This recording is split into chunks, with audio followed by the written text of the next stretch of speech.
Awal informasi pertama, Saudara, Kejaksaan Tinggi Sulawesi Barat menahan 3 tersangka pengalihan hutan negara atau hutan lindung di Desa Tadui, Kecamatan Mamuju, Kabupaten Mamuju, yang kini menjadi sebuah usaha stasiun pengisian bahan bakar umum.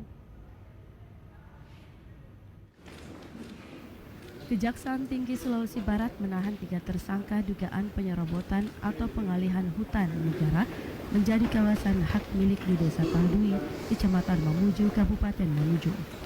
Kepala Kejaksaan Tinggi Didik Istianta dalam siaran persnya mengatakan 3 pelaku diantaranya ADH selaku inisiator pembebasan lahan tersebut yang juga anggota DPRD Mamuju aktif dengan posisi jabatan sebagai Wakil Ketua DPRD Mamuju.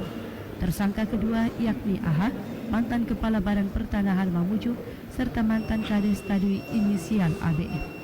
Para pelaku terbukti bersalah dan melawan hukum sehingga ditetapkan sebagai tersangka atas kasus pengalihan lahan negara menjadi sebuah lahan usaha milik pribadi. Ancaman hukumannya 20 tahun penjara dan denda 1 miliar rupiah. Ketiga tersangka dititipkan di rutan kelas 2B Mamuju selama 20 hari ke depan.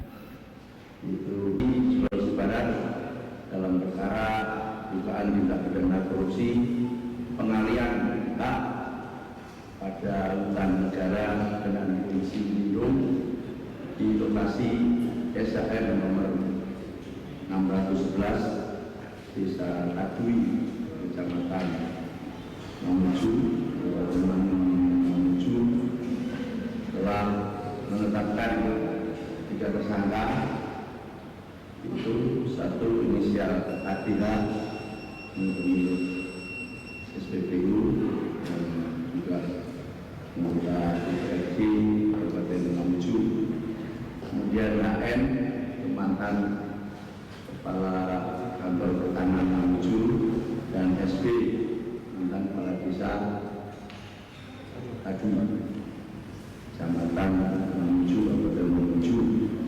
Kasus posisinya itu bahwa para tersangka secara bersama-sama dengan perannya masing-masing telah melakukan penerbitan sertifikat hak milik. Sementara itu, kuasa hukum ADH Nasruddin mengatakan pihaknya akan melakukan upaya hukum lain dengan melakukan pra-peradilan terhadap kliennya dan tentunya penangguhan penahanan juga akan dilakukan. Penetapan tersangka yang dilakukan oleh klien kami dan penahanan yang dilakukan oleh kejaksaan, kami penasihat hukum tersangka yang jelasnya menghargai proses yang dilakukan teman-teman kejaksaan.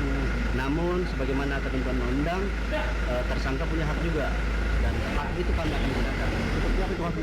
Ya, salah satunya kemungkinan akan melakukan upaya pra-peradilan. Ya.